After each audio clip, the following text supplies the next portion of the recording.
Ayan, magandang araw na naman sa ating lahat na mga kababayan po natin from Luzon, Visayas, and Mindanao at kahit saan mang sulok ng mundo na palagi pong nakasubaybay dito po sa ating Munting Tinig channel. So kung bago pa lang po kayo dito at na-recommend po ng YouTube itong channel na ito, huwag kalimutan mag-like, mag-share at saka mag-subscribe at pwede nyo po i-click din ang join kung gusto po ninyo mag-join sa ating Munting Tinig community. So sa lahat po ng ating mga taga-subaybay, okay, bago man o luma, maraming salamat sa ngalan po ng 121,000 subscribers ng channel na ito. Pag-usapan natin ang another kabubuhan, katangahan, at pagiging bulok na mentalidad ng mga sumusuporta sa mga Duterte, lalong-lalo na po yung mga OFW na na-hypnotize at the same time nagiging tanga na taga-suporta ng mga Duterte. Ang yayabang, ang kukulit, parang akala mo hindi na grade 1 kung makapag-isip, kayang ipagpalit ang kanilang pamilya sa kakarampot na suporta nila dyan kay Rodrigo Duterte na mamatay na lang si Digong, hindi pa maubos yung yaman niya. Tapos nag-a-appeal to emotion pa sa publikong mahirap. Pag-usapan natin yan. Kasi nag-ugat po itong usapin natin ngayong araw doon sa kumakalat na mga balita na zero remittance daw ang gagawin ng mga Duterte diehard supporters ng mga alinganga, mga mango-mango, mga tralala, utak talangka na mga supporter ni Digong. From March 28 to April 4 daw di umano, nanghihikayat ang ibang mga OFW, yung mga tagahimod puwet ng mga Duterte, I am very very sorry to say this, na wag daw po magpadala sa Pilipinas. Hindi daw po magpapadala sa Pilipinas ang mga bulok na mga OFW, okay, na sumusuporta kay Digong para bumagsak daw ang ekonomiya ng Pilipinas bilang ganti sa suko ng Pilipinas kay Rodrigo Duterte sa International Criminal Court sa The Hague. So mga kamunting tinig, sambayanang Pilipino na nanonood po sa akin, nasa tama ba na pag-iisip itong mga Duterte supporter na ito? Itong mga kababayan po natin na sumusuporta sa mga Duterte, nasa tama pa ba talaga na alignment ang kanilang mentalidad? Hindi ba ito nagka-cancer sa utak?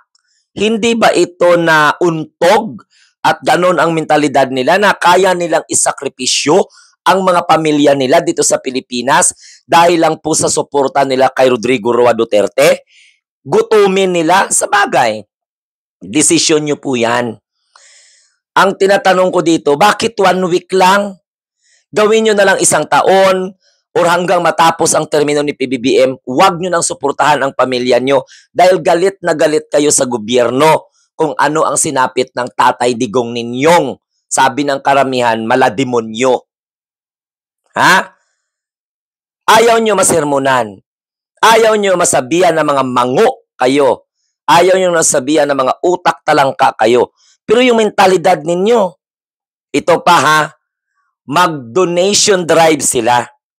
Kasi ito mga bobo nga mga OFW na ito, lalong-lalo na dyan sa Netherlands, okay, na mga alinganga, napahuya-huya lang, sinisira ang imahe ng presidente, sinisira ang imahe ng Pilipinas, nagpapakabobo, nagpapakatanga. Sa bagay, desisyon nyo man yan. Magdo-donation drive sila para lang daw makapiyansa kay Rodrigo Duterte doon sa Dahe. Uy, mga animal. Wala pong piyansa yun sa International Criminal Court. Hindi po uso-uso yung mga ganyan.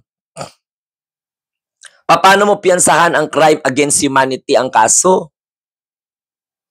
Okay, sige. Interim release. Alam nyo, mga kamunting tinig, mga DDS, Alam nyo mga DDS, ganito lang sasabihin ko sa inyo. Mamatay na lang si Digong, hindi pa maubos ang yaman nila. Tapos kayo nagpapakatanga kayo Kakaipon kayo ng mga donations ninyo para mag-birthday ang tatay ninyong halos sa sabi ng karamihan malademonyo sa dami ng pinatay under Duterte's administration. From March 28, kasi birthday ni Digong sa March 28 eh. Bahala na magutom ang mga pamilya nila sa Pilipinas basta ma-celebrate lang nila yung birthday ng tatay nila. Basta malantad lang nila sa mundo ang kabulukan nila. O ayan na, nagbabala na po ang ating Chief Legal Counsel na si Juan Ponce Enrile na may kaakibat po na kaparusahan yung mga ganyang klaseng mga panawagan na huwag magpadala or zero remittance. Alam ninyo, maliit lang kayo. Baka nga siguro mga 10 lang kayo na hindi magpapadala. O baka hindi kayo magpapadala dahil wala kayong sweldo. Mantakin ninyo, isakripisyo ninyo ang buhay ng mga pamilya ninyo dahil lang sa grabe ang suporta nyo kay Digong na hindi naman gani kayo kilala niyan. Para lang na makaganti kayo sa Marcos administration. Samantalang hindi naman kayo inaano ng Marcos administration. Pinangangalagaan naman kayo. Mga OFW na sumusuporta kay Rodrigo Duterte, naiintindihan at nauunawaan ko ang pagiging mango ninyo, pagiging tanga ninyo, pagiging utak talangka ninyo. Pero wag naman na parang cancer na yan. Oo, ano ba ipabayupsi natin yung cancer ninyo sa katangahan at kabubuhan? Hindi ko maintindihan talaga no kung saan kayo kumukuha ng katangahan at kabubuhan na out of the blue na lang, naisipan ninyo na wag magpadala. 1 week, zero remittance daw. Para maintindihan ninyo, maliit lang kayo na porsyento. Kaya lang pinupuna lang namin at binibigyan lang namin ng importansya itong mga kalokohan ninyo dahil kawawa kayo ba? Because of your support to the Dutertes, hindi po na-aligned ang mga tornilyo sa mga utak ninyo. At tinayaan ninyo na makapasok ang masamang hangin sa ulo nyo. Kaya kung ano-ano na lang ang mga iniisip ninyo. Pati pamilya ninyo na makagobyerno, sinumpa na ninyo. Yan ang ugali ng mga Duterte supporters eh. Inaaway nila ang pamilya nila na maka-Marcos, na makagobyerno. Dahil talagang Diyos ang pagtingin nila sa mga Duterte. Paano naging Diyos yan? Iminura ngayong Panginoon. Wala nang naambag ang Tatay Digong ninyo sa ekonomiya ng Pilipinas nung siya ay naging Pangulo ng Republika, dadagdagan pa ninyo sa katangahan ninyo sa panawagan ninyo na zero remittance 1 week. Animal na mga mentalidad dyan. Nakakatawa, no? Ako, alam mo sa totoo lang, ako lang naaawa sa inyo ba? Kasi mas matalino pa ang kinder na nag-graduate kaysa sa inyo na mga Duterte Dehad supporters. Mga double standard ang mentalidad ninyo. Alam nyo kung may award sa pagiging tanga at pagiging bobo, pwede na kayo, hindi na kailangang i-volunteer. Guinness Book of World Records talaga ang katangahan at kabubuhan ninyo. So sa mga OFW dyan, na mga sumusuporta kay Rodrigo Duterte, bago kayo magpahayag ng mga ganyan, isipin nyo muna, pamilya nyo ang maapektuhan. 'Di ba? Hayaan nyo si Rodrigo Duterte, naka-aircon yan. Si Rodrigo Duterte, kompleto facility ang kulungan yan. May mga abogado, may mga doktor yan, may nag-a-assist sa kanya. Anything under the heat of the sun, request siya, kaya niyang kainin yun. Kayo naaawa kayo sa situation na Rodrigo Duterte, pero ang situation ng inyong mentalidad, hindi nyo naiintindihan kung ano po yung status. Yung mental state ninyo, kailangan nyo nang i-calibrate yan. Kailangan nyo nang i-upgrade o di kaya kailangan nyo na ipabulkit yung mga noo ninyo para nang sa ganon, hindi naman po mawala ng hangin. Oo, kasi parang nalipasan kayo ng hangin ba? O nasobrahan kayo ng hangin, kaya hindi na kayo nakakaintindi kung ano yung ginagawa ninyo. Gusto ninyo pabagsakin ang ekonomiya ng Pilipinas sa pamamagitan ng zero remittance? Maliit lang kayo na bilang, kaya lang pinapansin lang namin kayo, lalong-lalo na ng channel na ito para maliwanagan kayo na tama na ang pagpapakatanga, tama na ang pagpapakabobo, tama na ang paghimod puwit ninyo sa mga Duterte dahil mapapahamak lang kayo niyan. Pati pamilya nyo ipapahamak ninyo. So masaya kayo habang sinicelebrate ninyo, isi-celebrate ninyo. Nag-ipon-ipon kayo ng pera, i-celebrate ninyo ang birthday ng tatay ninyo na malademonyo sabi ng karamihan ng mga Pilipino.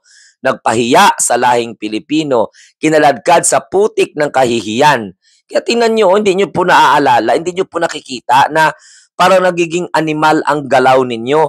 Nagiging nagiging wild kayo ha.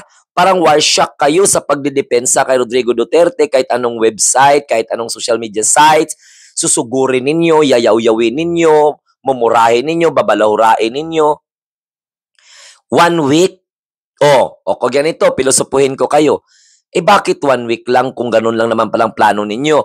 Magpakatanga na naman kayo habang buhay. Di gutumin nyo na lang pamilya nyo sa Pilipinas para lang dyan sa suporta ninyo kay Rodrigo Duterte. Hindi nga kayo kilala ng matanda na yan.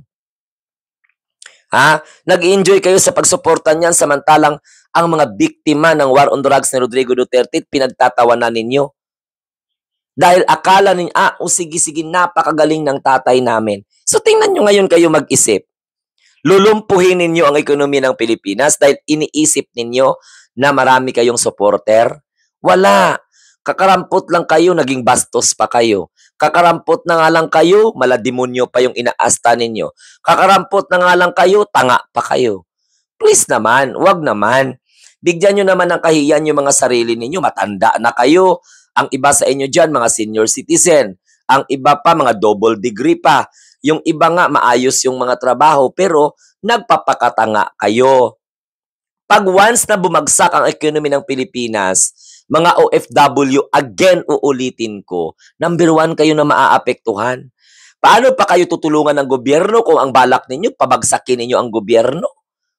Kayon, kapag hindi maibigay ng gobyerno ang tamang serbisyo, dahil sa what we call this, na yung ating ekonomiya, magagalit kayo. 'Di ba? Magagalit kayo. Lahat na lang gagawin ninyo na sumbat sa gobyerno, pero kayo ang number 1 na sumisira. Naintindihan ninyo? Kayo ang number 1 na nagpapahiya. March 28, tingnan natin kung ano po yung mangyayari dyan sa March 28 hanggang April 4. Hala, sige, bahala kayo. Pero ito lang ang masasabi ko. Hindi ninyo masisira ang ekonomiya ng Pilipinas. Kayo po, mga OFW na mga Duterte supporters, ang kawawa. Kung gusto ninyong pabagsakin ang ekonomiya ng Pilipinas sa ganyan, tapos nanawagan pa kayo, kabubuhan yan. Sana po maliwanagan kayo dahil hindi pa naman po huli ang lahat. Okay? Huwag niyong ipagpalit ang pamilya ninyo sa suporta ninyo sa mga Duterte. Dahil ang mga Duterte, hindi kayo kilala niyan. Samantala, kapag sirain niyo yung ekonomiya ng Pilipinas, damay kayo niyan. Damay ang sambayanan, damay po ang ating bansa dyan. Kahit na sinasabi ko naman talaga na wala naman, hindi naman makaka-apekto yan, pero kahit paano kailangan kayong papaliwanagan dahil Pilipino naman kayo eh. Kaya lang, ang kaibahan natin, kayo yung mga Pilipino na pinapahiya yung estado ng ating bansa. Pinapahiya yung ating liderato. Okay? Binabato ninyo ng mga itlog o kung ano-ano man, nilalagyan ninyo ng mga sungay. Nakakatawa kayo. Wala na ba kayong ibang maisip? Gusto nyo gantihan ng gobyerno sa pamamagitan ng paggutom ninyo sa mga pamilya ninyo sa Pilipinas? Paulit-ulit yung sinasabi, ano ang diferensya sa Marcos administration? Kung nandoon si Rodrigo Duterte sa dahil po sa kagagawan niya yun. Dahil sa kanyang mga maling pulisiya. No? Hindi po yung kasalanan ng Marcos administration. Hindi po kasalanan ng bansa. Kasalanan niya po yan as an individual. Dahil during the time, iniisip niya hari siya. Iniisip niya untouchable siya. Hindi po sila magagalaw-galaw. Kaya kung anong iutos niya sa mga appointee niya, yun ang gagawin. Palpak, mali. Mayroong tinatawag na kaakibat na responsibilidad sa bawat decision niya bilang commander-in-chief ng bansa. Sisihin niyo ang presidente. Galit kayo sa Pangulo, galit kayo sa Pilipinas ngayon. Pati pamilya niyo, idadamay niyo dahil akala niyo inaapi si Rodrigo Duterte. Saan kayo nakakahanap ng katangahan at kabubuhan na yan? Kahit libre pa yung kabubuhan at katangahan, hindi namin kukunin yan kung ang galing sa inyo, animal. Nakakatawa kayo. Nakakatawa na nakakaawa, nakakapanlumo, no? Kasi nawawala na kayo sa tamang landas ng pag-iisip. nawawala na kayo sa pagiging tunay ninyo na Pilipino. Parang kayo yung mga traidor sa bayan na idadamay nyo ang Pilipinas, idadamay ninyo ang Pangulo, idadamay nyo pamilya nyo sa katangahan at kabubuhan ng mga Duterte. Matagal pa naman ang March 28. Huwag kayong mag-inue. Isi-celebrate ninyo yung birthday ni Rodrigo Duterte, magra-rally kayo, magmamas rally kayo, tapos gugutumin nyo pamilya nyo. Zero remittance daw from March 28 to April 4. Di ba kayo nakikilabutan sa mga pinaggagawa ninyo? Ha? So yan lang masasabi ko sa inyo. Huwag magpakatanga, huwag magpakabobo. Please ipagamot na ninyo yan ang mental state ninyo, ha? Sa mga OFW dyan na mga alinganga na sumusuporta sa mga Duterte, time to wake up. Time to realize, no? Na nagiging abnormal na ang mental state ninyo. Oo, nagiging lunatic na kayo. Kabaliwan na yan ang mga pinag-iisip ninyo. Kung ano-ano na lang. May iparesign ang Pangulo. Kung ano-ano na lang, pati pamilya nyo, idamay na ninyo. Dahil sa kawalang hiyaan ng inyong pag-iisip. Ha? Hindi ko kayo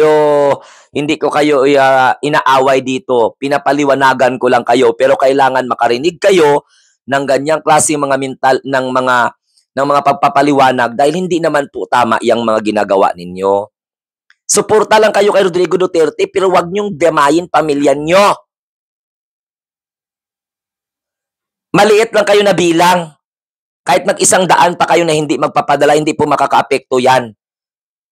Ang kawawa dyan, pamilya ninyo, kaya nga nagbibigay kami ng oras para ma-explain sa inyo na please don't do that. Kasi pamilya nyo ang kawawa. Diba? Ang mga Duterte, wala yan silang problema. Tingnan mo si Sara, wala yan problema. Pamilya ni Digong, wala yan problema. So ano ang ginagalit ninyo sa gobyerno? Anong ginagalit ninyo sa presidente? Na kapag nagkaroon kayo ng problema dyan sa bansa kung saan kayo nagtatrabaho, gobyerno ang magsasaklulo sa inyo, hindi si Rodrigo Roa Duterte? Naintindihan ninyo? Magkaroon kayo ng problema dyan sa bansa na pinagtatrabahoan ninyo, sa gobyerno kayo kakapit. Tanggapin nyo yan whether you like it or whether you like it very much. You don't have option but to accept the reality that if you encounter problems in that country where you are now, gobyerno po ng Pilipinas ang sasaklolo sa inyo. Hindi po ang pamilya Duterte. Lalong-lalo na si Rodrigo Roa Duterte na nahaharap sa crime against humanity dyan po sa International Criminal Court. Naintindihan? Oh, sige. Mag-subscribe kayo, mag-likes kayo, mag-share kayo mga Duterte supporter para lalo pong maunawaan ninyo ang mga bagay na dapat ninyong maunawaan. Tumigil na kayo sa kakahibangan ninyo, mga abno, mga mango.